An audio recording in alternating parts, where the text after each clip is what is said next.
ये और इसको मैं बोल रहे हैं। अच्छा, तो मैं पना दूसरे में नहीं होता। सोना मैं हूं ये नहीं होगा, है ना। अच्छा, शरीर भी तो आया है और जाएगा।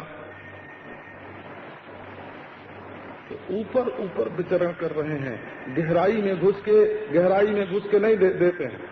और असुत्रिपहा उक्तथा चरंती निहारेण प्रावृता जलप्या, ये वेद का मंत्र, ऋग्वेद का मंत्र है।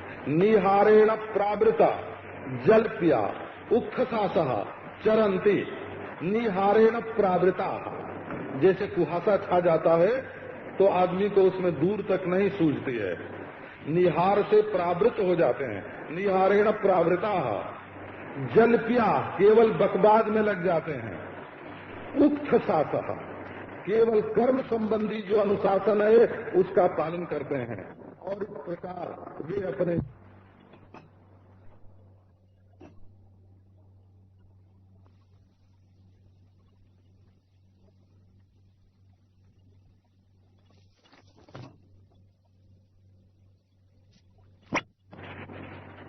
आत्मा ब्रह्म है तथापि अपने जीवत्व की प्रतीति हो रही है। आत्मा अमर है तथापि अपने को मरने वाला मान रहे हैं?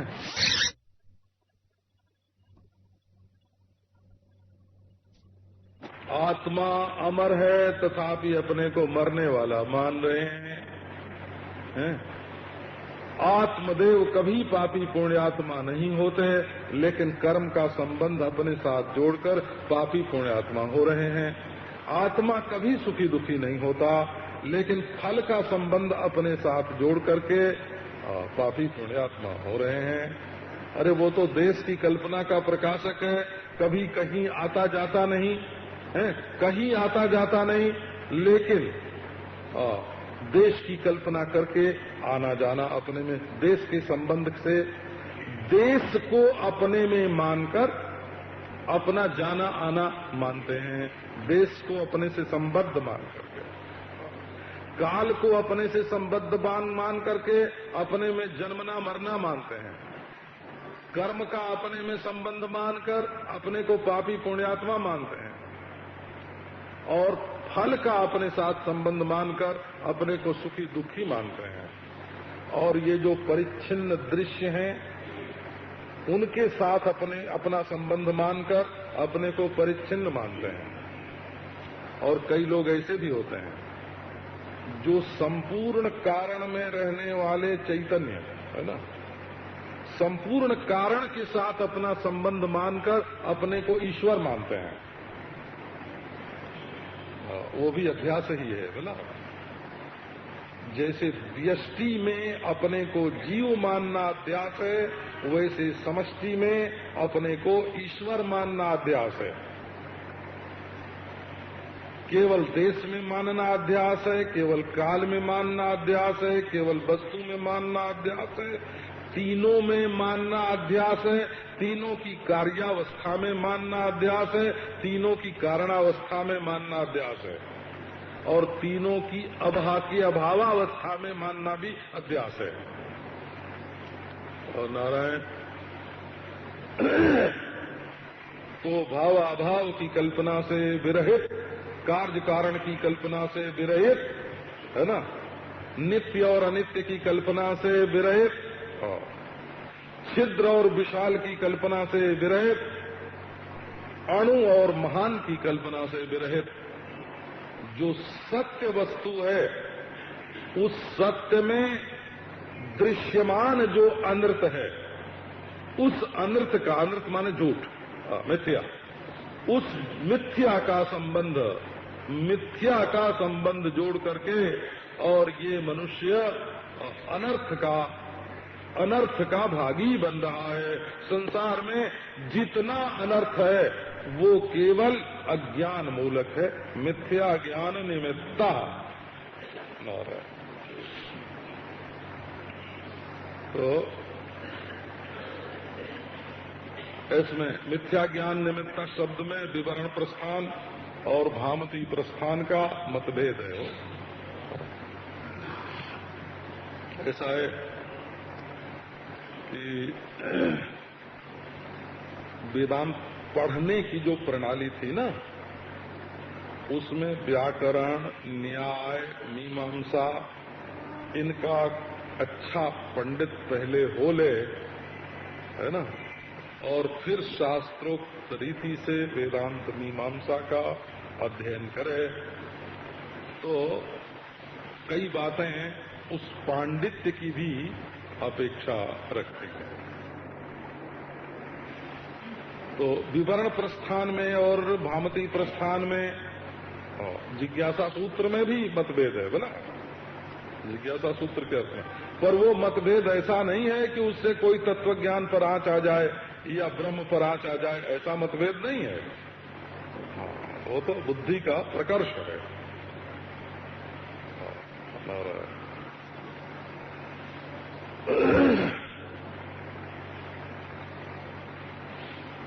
देखो, विवरण प्रस्थान कहता है कि ब्रह्म है कर्म, भोग, है, देश, काल, वस्तु आदि की परिच्छिन्नता से रहित, और जीव जो है वो कर्तृत्व भोक्तृत्व आदि से युक्त है। तो दोनों की एकता संभव नहीं है, असंभव मालूम पड़ती है। इसलिए ब्रह्म जिज्ञासा प्रारंभ करना चाहिए। ये भामती, ये विवरण प्रस्थान बोलता है। वो भामती प्रस्थान का कहना है कि आत्मा तो असल में ब्रह्म ही है। ये बात है ना, ये बात बिल्कुल बिल्कुल स्पष्ट है। फिर भी अविवेक के कारण ये बात अनुभव में नहीं आती, इसलिए विचार कर। वहां कर्तृत्व और अकर्तृत्व का विरोध है, और यहाँ केवल अविवेक का विरोध है। भामती प्रस्थान में केवल अविवेक का विरोध है, और वहां कर्तृत्व का विरोध है। नारायण। तो अब यहाँ देखो, मिथ्या ज्ञान निमित्त में क्या मत है। ऐसा है कि यदि किसी को स्त्री पुरुषों में से किसी को कोई बात समझने में नहीं आवे, तो भी वो 2-4 दिन 10 दिन जब लगातार सुनेंगे, थोड़ा बोर होके भी सुनेंगे, तो उनकी समझ में आने लगेगा। अगर आप समझदारी से परहेज करते हो तब तो बात दूसरी है, लेकिन अगर समझदारी लाना चाहते हो तो बिना समझे भी सुनने पर समझदारी आ जाएगी। ये इसकी महिमा है। क्योंकि ये श्रवण जो है ना, यदि अधिकारी ठीक हो गए तो श्रवण से अज्ञान दूर होता है, और यदि अधिकारी ठीक न हो गए तो श्रवण से मल, विक्षेप और वासना की निवृत्ति होती है। माने अधिकारी बनता है। श्रवण कर देखो, जिस समय तुम श्रवण करोगे, समझने की कोशिश करोगे, तो तुम्हारे मन में पाप वासना नहीं रहेगी ना। 1 घंटे तक पाप वासना नहीं रहेगी, 1 घंटे तक चित्त में विक्षेप नहीं रहेगा, 1 घंटे तक संसार का दुख नहीं रहेगा। बैठ के सुनने की कोशिश करोगे, तो बैठ के सुनने की कोशिश करने से ये श्रवण ही धीरे धीरे आपकी पाप वासना और विक्षेप को निवृत्त कर देगा, और समझने की योग्यता आ जाएगी। श्रवण एक पुण्य भी तो है ना, इस पुण्य से पाप वासना दूर होती है। श्रवण करना हो, वेदांत का श्रवण करना एक पुण्य भी है, और जिनका अंतःकरण शुद्ध है उनका श्रवण करने से अज्ञान की निवृत्ति हो जाएगी। तो अब ये बात आप देखो, मिथ्या ज्ञान निमित्त ये कहते हैं कि आखिर ये अध्यास हुआ कैसे, है ना। मूल बात यह है कि ये अध्यास हुआ कैसे। तो पहले तो हुआ और कैसे, ये दोनों हैं व्यवहार, और परमार्थ में अध्यास की कैसे उत्पत्ति हुई, यह है प्रश्न। है ना। देखो, अध्यास को जब हुआ बोलते हैं तब उसके साथ भूतकाल की क्रिया बोलते हैं। हुआ, अध्यास हुआ, है ना। तो पहले विचार से ये सिद्ध करते हैं कि अध्यास है, फिर सिद्ध करते हैं कि अध्यास हुआ, फिर सिद्ध करते हैं कि किसी कारण से हुआ, और तब पूछते हैं कि कैसे हुआ। तो 8 बात तो तुम मान लो और एक मैं बताऊं,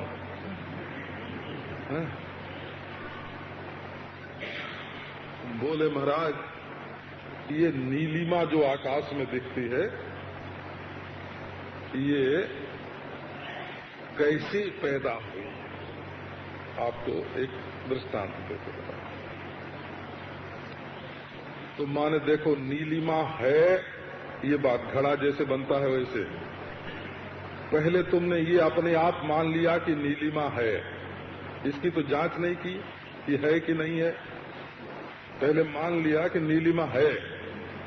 अच्छा, उसके बाद माना कि ये कभी न कभी पैदा भी हुई होगी, जैसे हमारे बेटा होता है, ये भी तुमने अपने आप मान लिया कि पैदा हुई। अब हमसे पूछते हो कि इसकी जन्म कुंडली बताओ, हैं? किस लग्न में कौन ग्रह कैसे था जब ये नीलिमा पैदा हुई थी, हैं? तो अध्यास के बारे में, अध्यास को पहले है ऐसा मानना, फिर हुआ ऐसा मानना, फिर किसी से हुआ ऐसा मानना, या किसी ने बनाया ऐसा मानना, ये सब काम तो तुम अपने घर में करके आते हो और हमसे पूछते हो कि कैसे हुआ। आई हमारी बात ध्यान में आई, जो हम आपको जो तर्क जो युक्ति बता रहे हैं, है ना।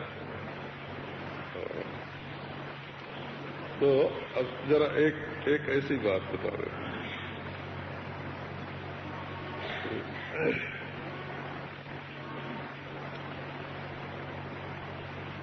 हमारे गांव में एक बारात आई, बारात ब्याह के लिए हो, लड़की का ब्याह था। तो जिस पक्ष से जहां से बारात आई थी वहां संस्कृत के बड़े बड़े दिग्गज विद्वान थे, काशी में वहां के विद्वानों की प्रतिष्ठा। तो हमारे गांव के पंडितों ने कहा कि ये बड़े बड़े पंडित आ रहे हैं, ब्याह में होगा इनसे शास्त्रार्थ, तो ये हम लोगों को हरा देंगे, तो हमारी नाक कटेगी।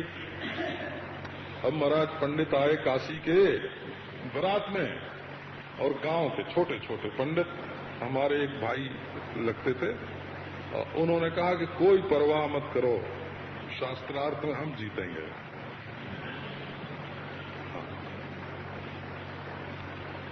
वो जाके सभा में बैठ गए, पंडितों की सभा में जाके बैठ गए, और अस्याम सभायाम जे के चित विद्वान सा जड़ी लगा दी और बोले कि पावा इति सूत्रम किमर्थम,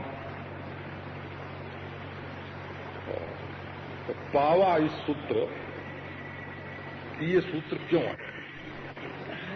तो आपको जरा हंसाने के लिए ये बात कही है ना। तो पंडित ने पूछा कि पावा इति सूत्र से कोर था, पावा माने क्या। तो हमारे भाई ने बता दिया, पवर्गे परे अचो दीर्घ से आप, यदि पवर्ग परे हो तो अच का दीर्घ हो जाता है। पावा पौ आ, पवर्गे परे आ भवती। तो उन्होंने पूछा कुत्र इदम सूत्रम केन निर्मितम, ये सूत्र कहाँ है, किसने बनाया है। तो हमारे भाई ने कहा कि एतावदपि भगवान न जानाति, अरे आप इतना भी नहीं जानते हैं। वो ताली पिटी महाराज, है ना, कक्षे पुस्तकं गृहीत्वा मदगृहम आयाई, काख में पोथी दबाकर हमारे घर आइए तब बताएंगे कि क्या।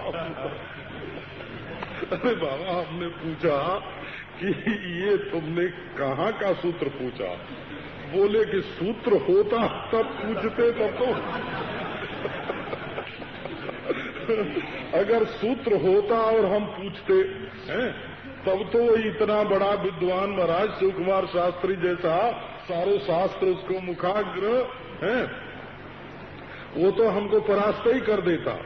और सूत्र नहीं था तब हमने पूछा कि ये सूत्र क्यों है। तो ये अध्यास कोई अध्यास हो नाम, ये अध्यास क्या है? तो बोले मिथ्या ज्ञान निमित्त आपको मिथ्या ज्ञान निमित्त। विवरणकार कहते हैं कि मिथ्या अज्ञानमेव मिथ्या अज्ञानमेव निमित्तम यस्य स मिथ्या ज्ञान निमित्त। मिथ्या अर्थात अनिर्वचनीय, अनिर्वचनीय अज्ञान से ये अध्यास होता है।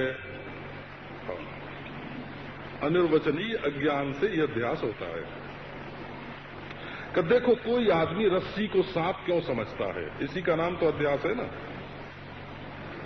माने एक वस्तु को दूसरी वस्तु क्यों समझ लेता है? इसलिए कि पहले से मौजूद जो सच्ची वस्तु है उसको नहीं जानता। तो मैं अपने को मनुष्य क्यों समझ लेता हूं? इसलिए अपने को मैं ब्रह्म नहीं जानता। तो अपने ब्रह्मपने का जो अज्ञान है वो अज्ञान ही हमारे अपने को मनुष्य समझ लेने का हेतु है। हम अपने को उल्टा क्यों समझते हैं? सर्प हम क्यों समझ रहे हैं? चूंकि रस्सी को नहीं समझते, है ना। नीलिमा को हम सच्ची क्यों समझ रहे हैं? क्योंकि आकाश को नहीं समझते हैं। हम अपने को मनुष्य क्यों समझ रहे हैं? क्योंकि अपने असली स्वरूप को हम नहीं जानते। देखो, न जानना दूसरी चीज है और अध्यास दूसरी चीज है। हो ये विवरण प्रस्थान का मतभेद, ये मत ये है कि अज्ञान जो है ना, अज्ञान कारण है और अध्यास कार्य है। वो इतरे तरा विवेके न भी यही बात कही गई है और मिथ्या ज्ञान निमित्त भी यही बात कही गई है और अन्योन्यस्मिन अध्यस्य में भी यही बात कही गई है। अब इनमें जो परस्पर भेद है सो भी स्पष्ट करके समझाना है। अब आप देखो कि अज्ञान और भ्रम ये दोनों एक चीज नहीं है। अज्ञान शब्द का अर्थ वेदांत में जुदा है और भ्रम शब्द का अर्थ जुदा है।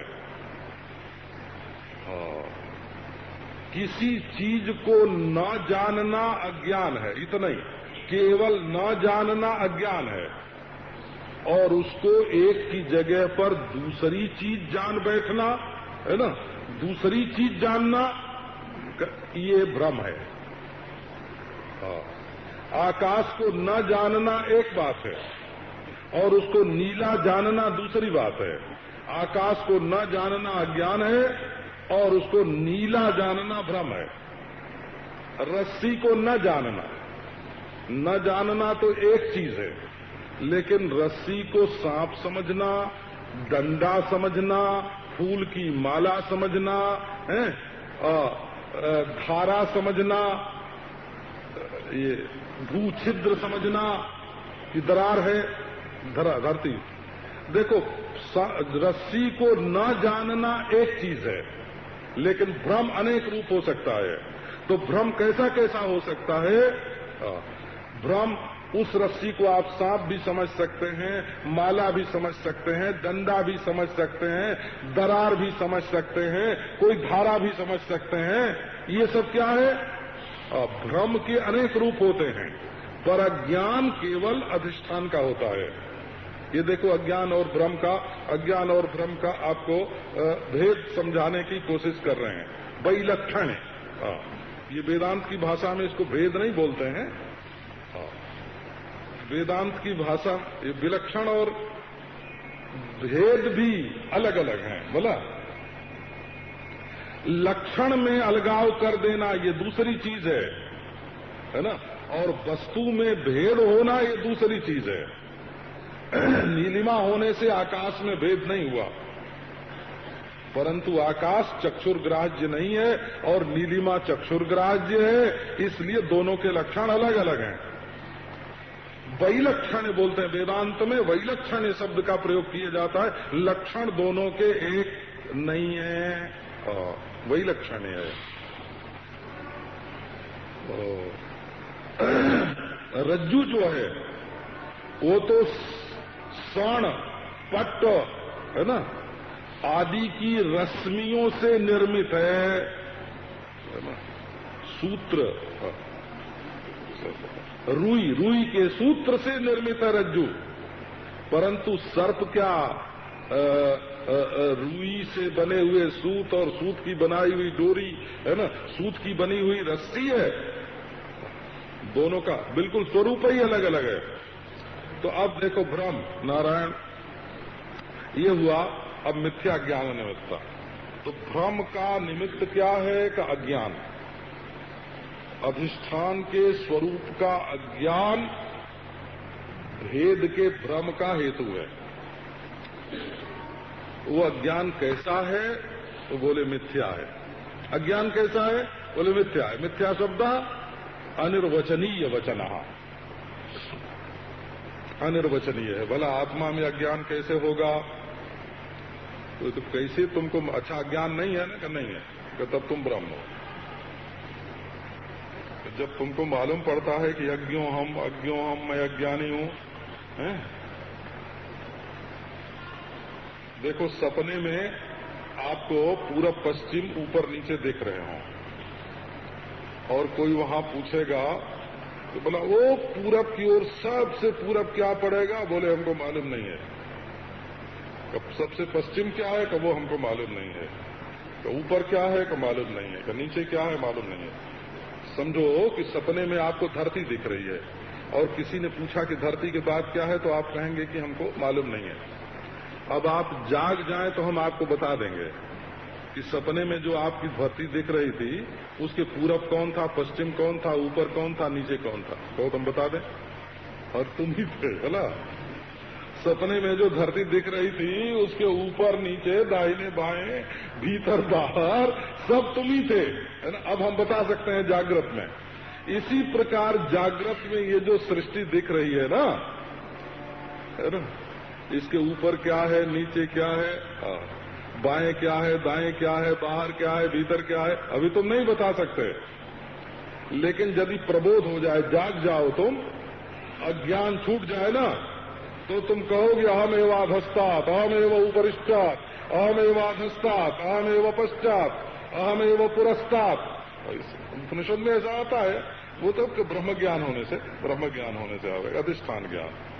तो ये मिथ्या का अर्थ क्या है कि देखो तत्व दृष्टि से विचार करें तो ब्रह्म में अज्ञान की सिद्धि नहीं होती, और व्यवहार दृष्टि से देखें तो बिल्कुल अज्ञान भास रहा है। अज्ञान मालूम, अपरोक्ष मालूम पड़ रहा है कि अज्ञान है। तो सत कहें तो ब्रह्म में अज्ञान संभव नहीं है, और असत कहें तो प्रत्यक्ष दिख अनुभव हो रहा है। असत कैसे कहें? इसलिए बाबा जब तक ब्रह्म ज्ञान नहीं होता तब तक इसको अनिर्वचनीय मान करके अपने विचार की पद्धति को चालू रखो। ये विवरण प्रस्थान है बोला। और भामती प्रस्थान, भामती प्रस्थान माने ये कहते हैं मिथ्या ज्ञानम। देखो मिथ्या ज्ञानम नहीं, मिथ्या ज्ञान निमित्तः। ये तुमको एक मिथ्या ज्ञान हो रहा है, माने इस समय जो तुमको मालूम पड़ रहा है अनिर्वचनीय अज्ञान निमित्तक है, ये विवरणकार ने कहा। और तुम्हारे अंतःकरण में ही जो मिथ्या ज्ञान हो रहा है तन निमित्तक है, मिथ्या ज्ञान निमित्तक। बोले बोला कि ये भेद का हेतु क्या है? इसका मन जो लोग वेदांत पढ़ते हैं ना उनके लिए तो स्पष्टम है। इसका गुर बता देते हैं। भामतीकार के मत में अविद्या जो है ना वो आत्माश्रित है और ब्रह्म उसका विषय है। ब्रह्म के विषय में हमको अज्ञान है, ये भामतीकार का मत है। ब्रह्म के बारे में अज्ञान हमको है, तो मिथ्या ज्ञान हम में रहेगा।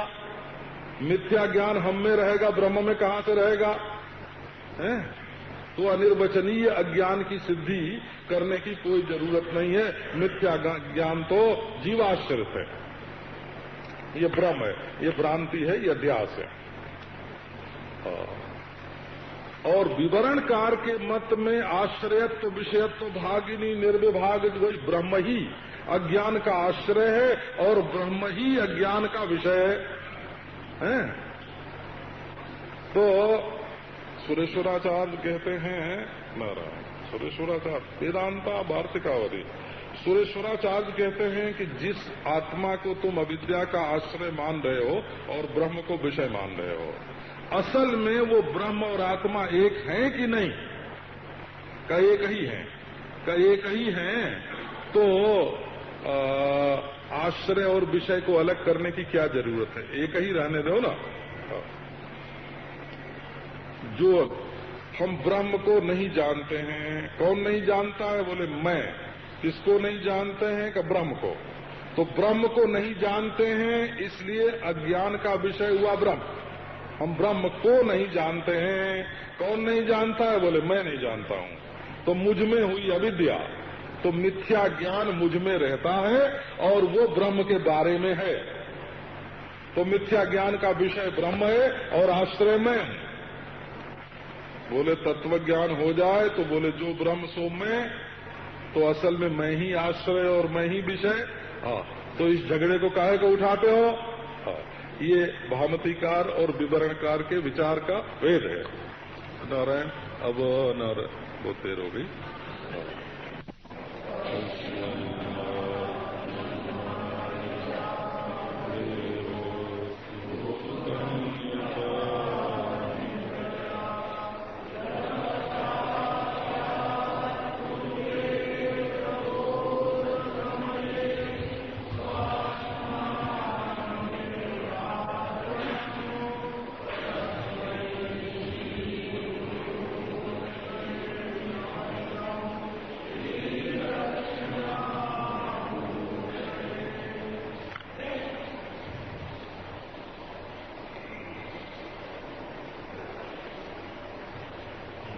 निराचस्ते तनोति शुभ संततिम् स्मृतिमात्रेण यत्नताम् ब्रह्म तन्मंगलम् परम् अतिकल्याण रूपत्वात् सर्वकल्याण संश्रयात् स्मर्तॄणाम् वरदत्वात् ब्रह्म तन्मंगलम् परम्। ओम शांति शांति शांति।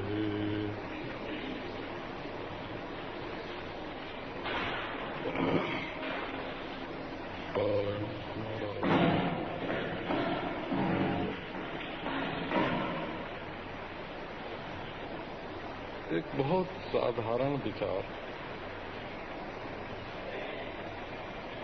अपने मन में दो कि आदमी का नाम क्यों रखा जाता है?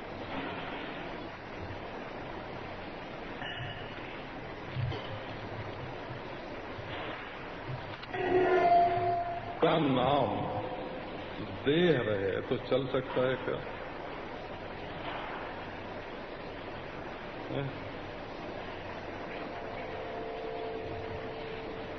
पशु पक्षी कीट पतंग सबके देह होता है।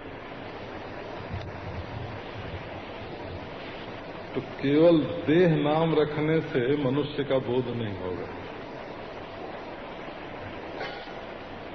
तो एक व्यावर्तक लक्षण चाहिए। नाम माने पहचान आदमी की। हम कहते हैं कि हरद्वारी लाल को बुला लाओ, तो आदमी जाके हरद्वारी लाल को बुला ले। 50 आदमियों के बीच में से 100 आदमियों के बीच में से, और वो किशोरी लाल को अलग कर देगा, करोड़ी मल को अलग कर देगा, सोहन लाल मोहन लाल को अलग कर देगा और हरिद्वारी लाल को लेकर के आवेगा। तो इसका नाम का अर्थ क्या हुआ कि दूसरों से अलग करके उसी व्यक्ति का बोध करावे, ऐसा नाम होना चाहिए। यदि नाम में व्यावर्तकत्व न हो, व्यावर्तकत्व माने दूसरों से अलग करने की शक्ति, सामर्थ्य, यदि वो दूसरों से पृथक करके मनुष्य व्यक्ति का बोध नहीं करावे तो नाम बेकार। तो देह तो चींटी के भी है और मच्छर के भी है, देह कहने से काम नहीं चलेगा। अगर देखो पक्षी कहने से भी काम नहीं चलेगा, उसमें भी कौवा और मैना और तोता, पशु कहने से भी काम नहीं चलेगा, उसमें भी गाय भैंस बकरी भेड़ गधा। अच्छा, तो मनुष्य कहने से भी काम नहीं चलेगा। तो ये हुआ कि पशु पक्षियों से व्यावृत्त करने के लिए, माने पशु पक्षियों से मनुष्यत्व को अलग करने के लिए ही मनुष्य नाम पड़ता है। बोला देह तो सबके। अच्छा, मनुष्य कहने से भी काम नहीं चलता, बोले हिंदू को ले आओ, फिर बोले हिंदू कहने से भी काम नहीं चलता, हिंदू में तो सब होते हैं, ब्राह्मण क्षत्रिय, वैसे ब्राह्मण को ले आओ, पर ब्राह्मण भी कहने से काम नहीं चलता। आओ स्वामी।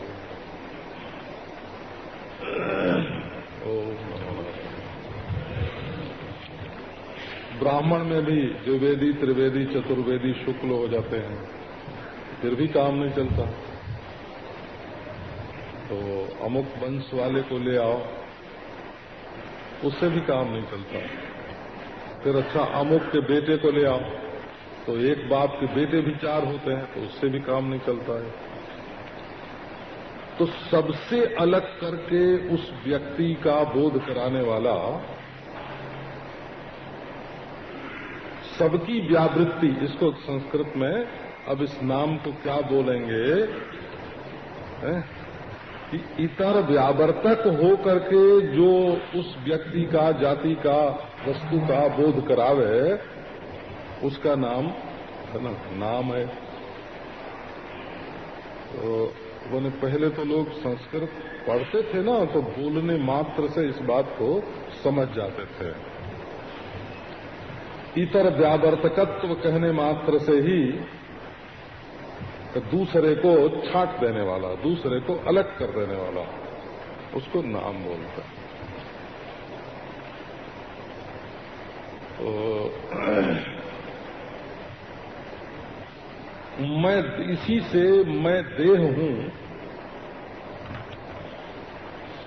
ये अध्यास बनाने की जरूरत नहीं पड़ती। मैं मनुष्य हूं, ये अध्यास बनाया हुआ होता है। वो देखो कि पहले मनुष्य का लक्षण देखो, 2 हाथ हो, 2 पांव हो, खड़ा होकर चलता हो, धर्माधर्म जानता हो, है ना, हाँ, धर्माधर्म का अधिकारी हो। जो धर्माधर्म का अधिकारी नहीं है वो मनुष्य भी नहीं है। बोला मानुषेषु महाराजो धर्माधर्मौ प्रवर्ततः। अच्छा, तो मैं मनुष्य हूं, माने मैं पशु नहीं हूं, मैं पक्षी नहीं हूं। पशुत्व से पक्षित्व से व्यावृत्त करने वाला, व्यावृत्त करने वाला माने उनसे छांट देने वाला, उनसे अलग करने वाला, छटनी हुई हो, छटनी। अच्छा, तो देखो ब्राह्मणत्व, क्षत्रियत्व आदि, फिर बोले वो बाबा जी को ले आओ, सन्यासी महाराज को ले आओ। तो देखो सफेद मनुष्यों में भी छटनी होगी ना, सफेद पोष मनुष्यों में भी छटनी हो गई। अब ऐसे ही देखो व्यावृत्त करते जाओ, अलग करते जाओ, अलग करते जाओ। तो अभी एक तुम्हारा नाम रखते हैं ज्ञाता, तुम जानने वाले हो। तो ये जानने वाला आंख से मिलता है तब बोलता है मैं देखता हूं, नेत्र द्वारा देखता है हो। और रूप का दर्शन ज्ञाता को ही होता है, परंतु नेत्र सापेक्ष होता है ना, आंख होवे तो होवे। कान से सुनता है तो ज्ञाता ही तो सुनता है ना, वो ज्ञाता है। तो वो दृष्टा, घ्राता, रसयिता, विज्ञाता, ऐसे श्रुति में उसका वर्णन आता है। ऐसा ही श्रोता, मनता, दृष्टा, घ्राता, यही सुनता है, यही देखता है, यही विचार करता है, परंतु भिन्न भिन्न कारणों से। जैसे हम कलम से लिखते हैं और चाकू से सागमनिया करते हैं और कैंची से कपड़ा काटते हैं, तो हम एक ही है ना, हैं? ऐसे ही हम आंख से देखते हैं, कान से सुनते हैं, नाक से सूंघते हैं, जीभ से स्वाद लेते हैं। ये करण कैंची की तरह, चाकू की तरह, ये अलग अलग हैं। चाकू से काम करने पर हम दर्जी की तरह हो जाते हैं, कैंची से काम करने पर दर्जी की तरह हो जाते हैं, और कलम से काम करने पर लेखक की तरह हो जाते हैं। लेकिन न तो हम लेखक ही हैं और न तो दर्जी ही हैं। वो तो उन औजारों को लेकर काम करने से, तलवार लेके हम बहादुर का पार्ट कर लेते हैं, ऐसे इन इंद्रियों को पकड़ना होता है। तो अब इंद्रिय सापेक्ष जो धर्म है, उसको जब ज्ञाता अपने में आरोपित कर लेता है ना, तो इसका नाम अध्यास हो गया। ये मिथ्या ज्ञान है, अपने को इंद्रियों से अलग करना पड़ता है, तो अपना नाम ज्ञाता हुआ। बोले अब ये ज्ञाता जो है, ये पट्टा कभी आंख से, कभी नाक से, कभी कान से, कभी जीभ से मिलता रहता है, परंतु चैतन्य तो बिल्कुल एक रस है। चैतन्य के स्वरूप का विवेक करो तो केवल स्वप्रकाश, ये चैतन्य का लक्षण ही यही है। इतर प्रकाश निरपेक्ष, व्यावृत्त करो इसको, व्यावृत्त करो माने अलग करो। आंख सूरज की रोशनी में, आंख सूरज की रोशनी में रूप को देखती है, और ये बिना सूरज के, बिना रूप के, बिना आंख के, बिना मन के, बिना बुद्धि के स्वयं प्रकाश चेतन है। बोला अपना नाम रखो, अपना नाम रखो, तो तुम स्वयं प्रकाश चेतन हो। मन जड़ से व्यावृत्त करने के लिए, जड़ से व्यावृत्त करने के लिए, जैसे मोहन से अलग करने के लिए किसी का नाम सोहन रखते हैं और अ से अलग करने के लिए किसी का नाम ब रखते हैं? इसी प्रकार जड़ से अलग करने के लिए, विवेक करने के लिए अपना नाम चेतन रखा जाता है। दृष्टा चेतन है, घ्राता चेतन है, रसयिता चेतन है, श्रोता चेतन है, मनता चेतन है। इस शरीर में आकर के ये चेतन पुरुष न जाने क्या क्या बन गया है। उपद्रष्टा अनुमंता चो भर्ता भोक्ता महेश्वरा परमात्मेति चाप्युक्तो देहेस्मिन् पुरुषः परः। यद्यपि ये परम पुरुष है, परम पुरुष माने पुरुषोत्तम, यद्य उत्तम पुरुष पुरुषोत्तम पर पुरुष, यद्यपि ये परम पुरुष है माने उत्तम पुरुष है, पुरुषोत्तम है, तथापि अस्मिन् देहे, इस देह के साथ संबंध जोड़ने पर उपद्रष्टा, अनुमंता, भर्ता, भोक्ता, महेश्वर, परमात्मा, ये सब इसके परमात्मेति चाप्युक्तः, उक्ति विषयीकृतः,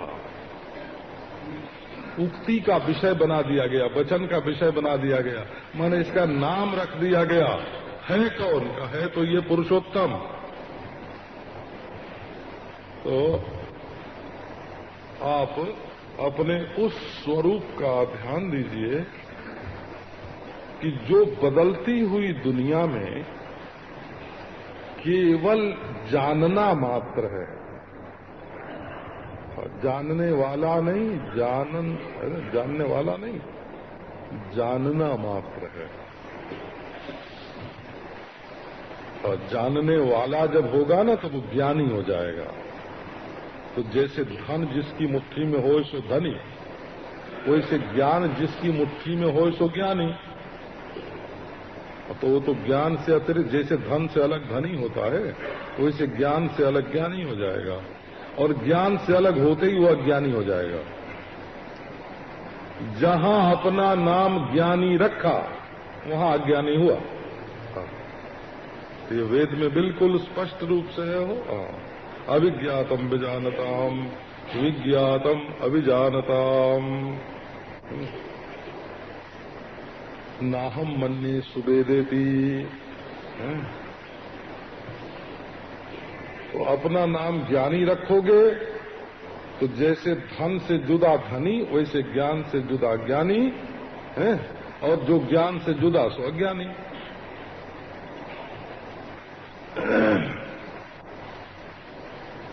अच्छा, इस प्रसंग में एक और बात आपको सुनाता हूं। आपको कोई चीज अज्ञान मालूम पड़ती है कि नहीं? जैसे चश्मा है तो यह ज्ञान है कि नहीं? इस चश्मे को न चश्मे का ज्ञान, न हमारा ज्ञान, न अपने मालिक का ज्ञान। ये चश्मा अज्ञान है। अब अज्ञानी कौन होगा? है? ये चश्मा समझो धन है, तो इसका धनी कौन है? जो इस चश्मे के घर को अपना मानता है, वही न इस चश्मे के घर का धनी है। ये चश्मे का घर धन है और इसको अपना मानने वाला धनी है। ये आप देखो, ये चश्मे का घर अज्ञान है। न ये अपने चश्मे को पहचाने, न आंख वाले को पहचाने, न जो इसको अपना मानता है उसको पहचाने, न अपने को पहचाने। ये अज्ञान रूप है, ये जड़ है। अच्छा, अब इसको जो अपना मानेगा कि ये मेरा है, वो क्या हुआ? वो अज्ञानी हुआ। जो दृश्य और जड़ पदार्थ को मैं और मेरा मानता है, वो अज्ञानी हो गया। तो ये बात तो आपको थोड़ी देर है ना, ये समझाने के लिए हो कि आप अपने को पहचानने के लिए,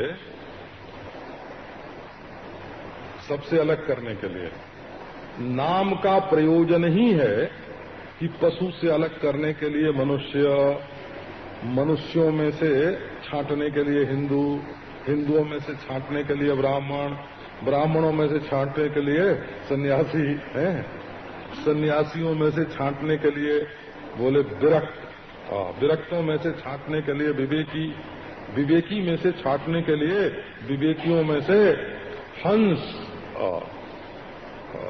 निरक्षर विवेकी, हंसों में से छांटने के लिए परमहंस। हंस उसको बोलते हैं जो पानी और दूध को अलग अलग कर सकता है, और जिसकी दृष्टि में ये विवेक, ये पानी और दूध दो नहीं है, बिल्कुल अपना आत्मा है, उसको बोलते हैं परमहंस। एकत्व ज्ञानवान को परमहंस बोलते हैं और विविक्त ज्ञानवान को हंस बोलते हैं। विवेकी का नाम हंस है और अनुभवी का नाम परमहंस है।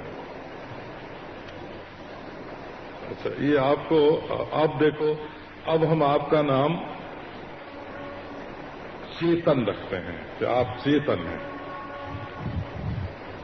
तो आप हाथ वाले होंगे तब कर्ता होंगे, पांव वाले होंगे तो गंता होंगे, चलने वाले होंगे।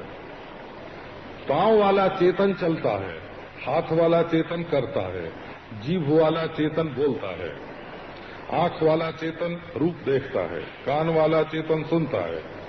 अब जरा अपनी चेतनता को कान से, आंख से, जीभ से, नाक से, हाथ से, पांव से अलग करके देखिए। मन से और बुद्धि से भी अपने चिन्ह मात्र स्वरूप को अलग कर लीजिए। बोले नहीं भाई, अब एक नाम आपका और रखते हैं। आप चेतन हैं सो तो ठीक, परंतु आप अद्वितीय ब्रह्म हैं। लो, ठसा ठस ठोस, जहां एक सुई चुभोने की जगह, सुई के नोक बराबर की जगह नहीं है,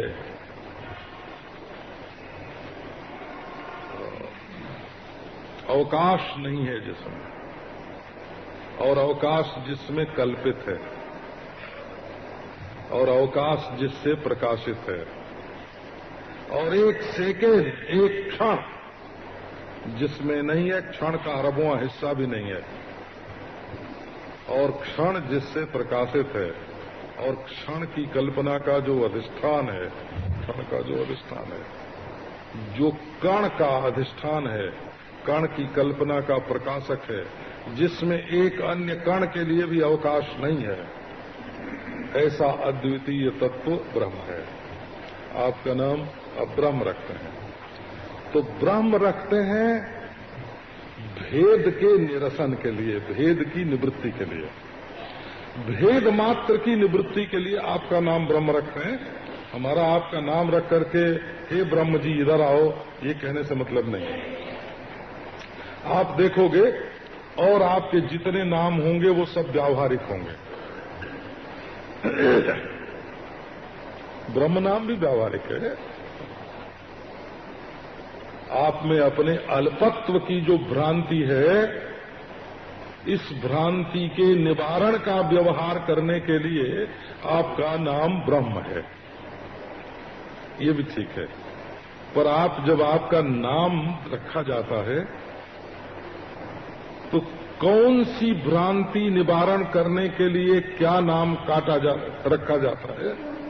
आपका कौन सा नाम कौन सी भ्रांति निवृत्त करता है? अच्छा कहो, जब हमारा नाम नित्य रखा जाता है, ये सब